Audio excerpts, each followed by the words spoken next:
Hello friends, welcome back to my channel. আশা করি সবাই ভালো আছো। আমিও ভালো আছি। আজকের কন্টেন্ট আমার টন্দিপ। কালকেও টন্দিপকে দিয়ে আমার কিছু বলা হয়নি, কাজেই কিছু তো বলবোই, কিছু তো বলতে হবে। কারণ বেশ কিছু জিনিস চোখে পড়লো যেগুলো দেখে না বললেই নয়। দেখো, ব্লগিং থাকবে, তার মধ্যে সবটা ভালো থাকবে তা তো নয়। কিছু কিছু জিনিস একটু ভুল ত্রুটি এগুলো থেকেই যায়, সেগুলোকে নিয়ে বলতে ইচ্ছে করে। সেগুলো বললে হয়তো বা এদের কানেও উঠতে পারে, জিনিসগুলোকে রেকটিফাই করতে পারে। তারপরে ভিলেজ লাইফ দেখতে যাই না আমরা, সেই ভিলেজ লাইফের সঙ্গে আমি ঠিক ওটাকে মানে মানাতে পারি না। মানে ভিলেজ লাইফ বলতে যেটা বোঝায় সেটা ঠিক ওদের ব্লগিংয়ে এখন দেখা যায় না। হ্যাঁ, একটা ভিলেজে একটা বাড়ির ফ্যামিলি ঠিক আছে, এরকম অনেক ব্লগিংই দেখায়, কিন্তু সেখানে নিশ্চয়ই এরকম ভিলেজ লাইফ কথাটা লেখা থাকে না। কাজে ওদের ব্লগিংয়ে ভিলেজের কোনো সম্পর্কিত জিনিস আমি দেখিনি, সবই প্রায় শহুরে কালচারে ভরপুর। যাই হোক, যার যেটা নাম মানে যার যেটা পছন্দ সে সেরকম চ্যানেলের নাম দেবে অবশ্যই। আর আজকাল তো শহরেও এই যে যেগুলো ওরা দেখায় না, গাছের লঙ্কা খেলাম, গাছের কুমড়ো খেলাম, গাছের চাল কুমড়ো খেলাম, এক্স্যাক্টলি তোমরা বিশ্বাস করবে না, আমরা প্রপার ক্যালকাটায় বাস করি, একদম নর্থ ক্যালকাটা। আমাদের ছাদেও রীতিমতো কুমড়ো না হোক কুমড়ো ফুল তো হয়, ঢ্যাঁড়স হয়, কাঁচা লঙ্কা হয়, এমনকি গাঠি কচু যেটা বলে সেটাও হয়। আরও কী কী হয় আমার ঠিক জানা নেই, ওসব আমার মা করে। আমার মার সঙ্গে সঙ্গে মায়ের কাজের মেয়েটা করে, ওরা করে। আমার বাপের বাড়ির কথা বলছি। হ্যাঁ, অবভিয়াসলি নর্থ ক্যালকাটায় আমার বাপের বাড়ি, ঠিক আছে। আমি ওটাই অ্যাড্রেসে বলি, আমি বলি না আমার শ্বশুরবাড়িটা কোথায়, ঠিক আছে। সেটা আবার পরবর্তী কোনো সময় যদি মনে হয় নিশ্চয়ই বলবো। হ্যাঁ, কলকাতাতেই, কিন্তু নর্থ ক্যালকাটায় নয়। যাই হোক, এবার বলি, কাজেই যেসব দেখায় এই যে গাছের জিনিস খাচ্ছি, গাছের জিনিস ওই করছি, তার মানেই সেটা ভিলেজ লাইফের মধ্যে চলে আসে না। এগুলো কলকাতাতেও কিন্তু ইচ্ছে করলে করা যায়, মানে ছোটো ছোটো জিনিস। আমি বলিনি ওই সব ধান পাট চাষের ব্যাপারটা, সেটা তো অবশ্য করেই গ্রামে জমি জায়গা থাকার কারণে এই ফেসিলিটিগুলো থাকে, এবং ওরা নিজেরা এখন যে কাজগুলো করে না সেগুলো অন্য লোক, অন্য চাষিদের দিয়ে করায়, ও নিজেদের ভাগটা নেয়। এই নিয়ে অনেকবার বলেছি, বা ওরা দেখায়, তোমরা জানো। কাজে এখন যেগুলো দেখায় সেগুলো হচ্ছে শুধুই আড়ম্বর, বিলাসিতা এবং প্রাচুর্য, তাই না? তোমাদের কি মনে হয় ভিলেজ লাইফ বলতে কি এটাকে বোঝায়? রাত দিন বাড়ির পেছনে লেগে রয়েছে, যতক্ষণ না বাড়ি কমপ্লিট হবে। আর ওদের যা পরিস্থিতি, আমার মনে হয় না বাড়ি কোনোদিন কমপ্লিট হবে। কেন বলছি, তোমাদের প্রশ্ন মনে আসতেই পারে। কারণ এখন যেটাকে তৈরি করছে সেটা কমপ্লিট হতে হতে ওরা দেখবে এরপরেই ওরা যে অংশটা পুরনো, যে অংশটা ওর বাবা যেখানে থাকে সেটা নয়, পুরনো যে পোর্শনটা আছে যেখানে রান্না করে, বা ওদের যেটা সিটিং এরিয়া, বা যেখানে ওদের পুরনো ঘর, মানে যেখানে টিনা থাকতো, সেই অংশটা দেখবে আবার ওরা ইয়ে করতে শুরু করে দেবে, রিপেয়ারে নিশ্চয়ই চলে আসবে। কারণ এরকম সম্পর্কিত কোনো একবার আলোচনায় শুনেছিলাম যে ওই পোর্শনটা কমপ্লিট হয়ে গেলে ওই পোর্শনে হাত দেবে, দেখবে এই পোর্শনে চলে আসবে তখন। মানে একটা না একটা কিছুতে এরা ইনভলভমেন্ট থাকবে, নাহলে কি করবে, তাই না? আদার্স তো কোনো কাজ নেই, ডেইলি লাইফ আর বাড়ির কিছু কাজকর্ম, এটাই দেখাতে হয়। কাজেই এটা কিন্তু খুব একটা ভালো ইন্টারেস্টিং জিনিস। যদি কেউ বাড়ি তৈরি করে, বা বাড়ি সাজায়, বা বাড়ির ডেকোরেশন করে, এইগুলো দেখতে লোক খুব ভালোবাসে। এটা কিন্তু একটা, আমি ভীষণ দেখতে ভালোবাসি, তো সেই জন্য আমি এটাকে মনে করি যে লোক কিন্তু বাড়িঘর সাজানো দেখতে খুব ভালোবাসে।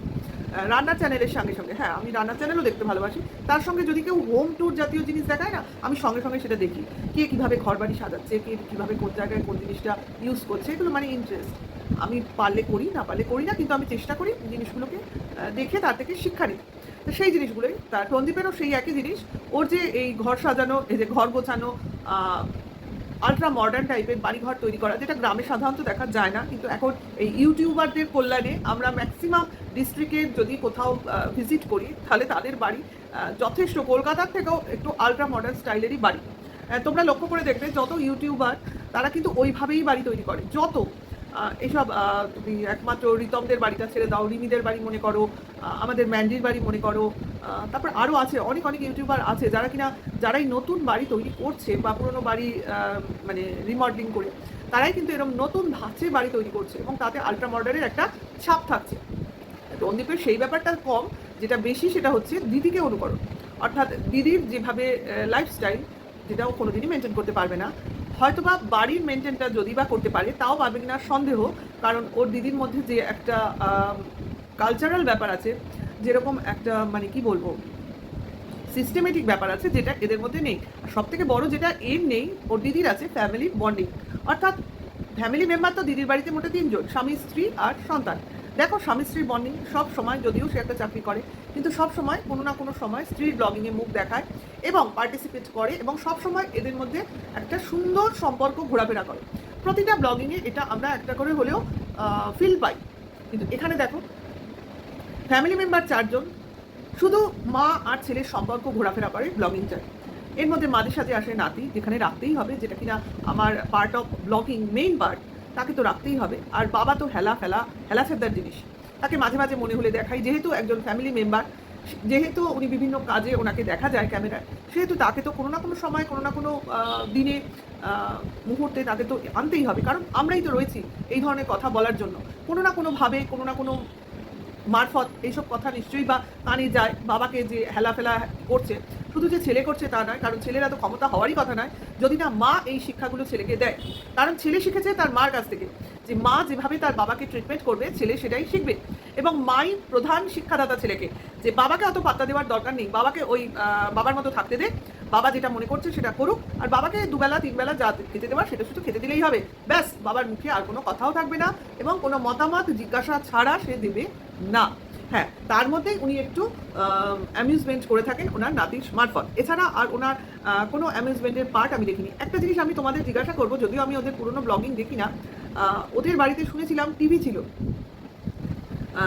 টিনার মুখ মারফতই শোনা, বিয়ের পরপর টিভিতে নিয়ে যে প্রবলেমটা হয়েছিল, আজকাল আর টিভি দেখতে পাওয়া যায় না, এবং ওই ভদ্রলোককে আর টিভিও দেখতে পাওয়া মানে দেখে বলে তো মনে হয় না। জানি না, আমি তো টিভিটা দেখতে পাইনি, খারাপ হয়ে গেছে কিনা সেটা তোমরা আমাকে একটু মেসেজে বা কমেন্টস করে জানিও তো। কারণ আমি তো কোনো ঘরে টিভি দেখতে পাই না, ওই টিভিটা কি খারাপ হয়ে গেছে? কারণ একদম প্রথম থেকে ওদের ব্লগিং আমি দেখতাম না, ধরো মনে করো এই বছর খানেক দেখি, তার মধ্যে তো আমি কোনো সময় খেয়াল করিনি। এখন জানি না এই ব্যাপারটা, সেই জন্যই তোমাদের উদ্দেশ্যেই বললাম, কমেন্টস মারফত আমাকে জানিও তো। কারণ এখন তো দেখি না ভদ্রলোককে কোনো সময় টিভিটা খুলে বসতে। কারণ সেটাই বলছি, যে ভদ্রলোক এক সময় নাকি টিভি থেকে সময় কাটাতেন, সেই ভদ্রলোক এখন টিভি ছাড়া সময় কী করে কাটান, তাই না? সন্ধ্যেবেলার দিকটা তো উনি ওই, এখন তো দেখাচ্ছে ছেলের মানে নাতির বইয়ের মলাট লাগিয়ে সময় কাটিয়ে দিচ্ছে, একই মলাট দুটো ব্লগ জুড়ে দেখাচ্ছে। কারণ কি দেখাবে, আজকে একটু করো, কাল একটু করো, এইভাবে চলছে। মলাটের কাগজ ফুরিয়ে গেছে, সেটা অবশ্য বলেছিল, হতেই পারে।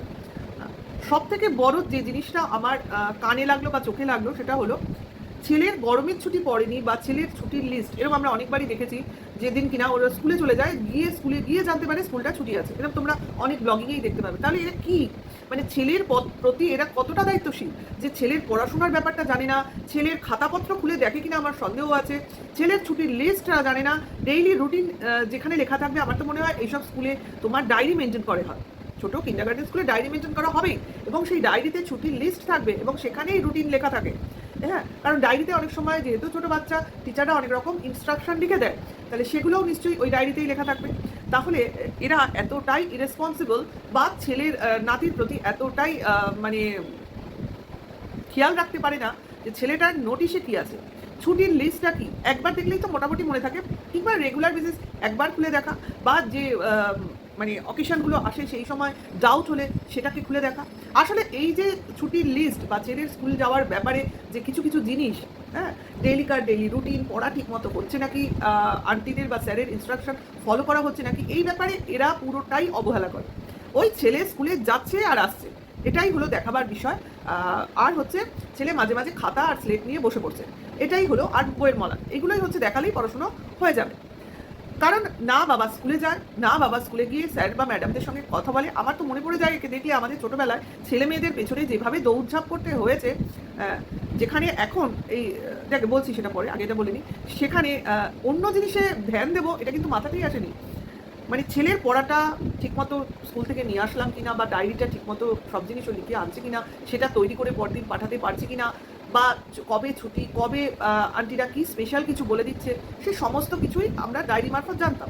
আমার কথা আলাদা, আমি ডেইলি স্কুলে যেতাম, হ্যাঁ, বাচ্চাকে ছেড়ে দিতাম না, কারণ মা যেভাবে বাচ্চাকে গাইড করতে পারে এটা বাবা পারে না। তারপর বাবাদের কাজ থাকে, অফিস, কলেজ, স্কুল, এগুলো ফেলে তো বাবারা দৌড়তে পারবে না, সেখানে মাকেই খাটতে হয়।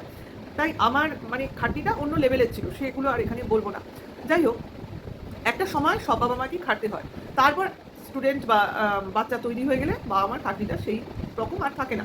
তাহলে এখানে বাবা শুধু প্রথম 2 দিন স্কুল গেছে, তারপর সরস্বতী পুজোয় প্রসাদ খেতে গেছে, ব্যাস এরপরে মাইনে দিতে যায় কি যায় না সেটা আমরা দেখিনি, বাবার হাতে দেয় কিনা আমার সন্দেহ আছে সেই ব্যাপারে। হয়তো বা ওইটাই মাইনে দিতেই হয়তো যায়, কোনো এক সময় গিয়ে দিয়ে আসে। সেখানে গিয়ে ছেলে পড়াশোনার ব্যাপারে খোঁজখবর নেয় কিনা আমার যথেষ্ট সন্দেহ আছে।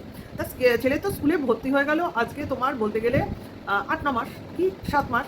তা একবারও এক্সামের কথা শুনলাম না। অনেকেই বলবে বাচ্চাদের আবার এক্সাম কি? আরে হয়, বাচ্চাদেরও এক্সাম হয়। আমাদের ছেলে মেয়ে স্কুলে পড়েছে, হ্যাঁ সেভাবে স্ট্রিক্টলি হয় না, কিন্তু তোমার খেলাচ্ছলেও হয়। কারণ এক্সাম না হলে বাচ্চারা পড়াশোনার প্রতি ইন্টারেস্টেড হয় না, বা ওদের মধ্যে একটা প্রতিযোগিতার মনোভাব তৈরি হয় না যে ওর থেকে আমার পড়াশোনাটা ভালো করতে হবে বা আমি আরও কতটা খাটতে পারবো। এটা ছোট থেকেই বাচ্চাদের মধ্যে দেওয়া হয় এই ব্যাপারটা, যাতে তারা আস্তে আস্তে এগিয়ে যেতে পারে। এই ব্যাপারে তো কোনো কথা শুনি না, হয় কি হয় না, কারণ এগুলো সারপ্রাইজিংলি নিয়ে নেওয়া হয় স্কুলে। বাবা হয়তো দেখো কে জানেই না, হ্যাঁ। আর দাদু এতটাই দেখো যাওয়া আসার মধ্যে থাকে, ওনার বয়স যা, উনি হয়তো বা জানেন, হয়তো বা এসে বলেন, এরা হয়তো সেভাবে সেই জিনিসটাকে শোনে কি শোনে না তাতেও আমার সন্দেহ আছে। কাজে সেটা যে এখানে বলা বা বলার বিষয় সেটা হয়তো গুরুত্ব দেয় না, এটাও হতে পারে। তাহলে এটা একটা ব্যাপার। তারপরে হচ্ছে ছেলেটা দেখো বাচ্চারা যা দেখবে সেটা করতে যাবে স্বভাবতই, কারণ সব কাজ ওরা বড়দের মতোই করতে চায়। কাজে গতকালকে ব্লগিংয়ে দেখলাম যে বাচ্চাটা ওরা সিমেন্ট বালি মাখছে, ওখানে গিয়ে জল ঘাটছে, সিমেন্ট ঘাটছে, কাজ করার চেষ্টা করছে।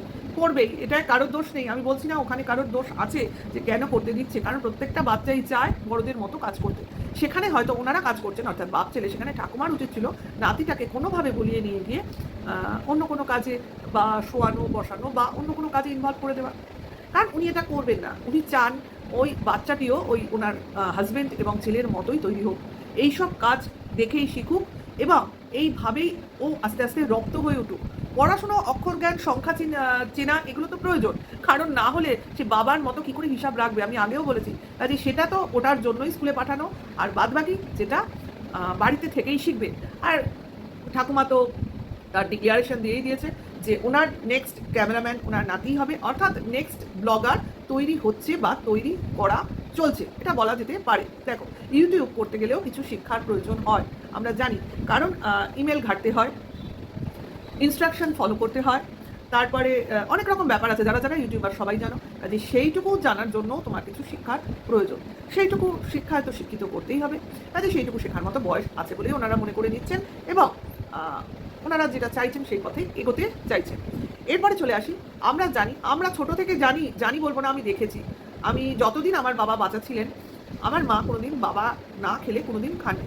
তোমরা বলবে কোন জগতে পড়ে আছেন, কিন্তু দেখো কোন জগৎ মগৎ আমি জানি না।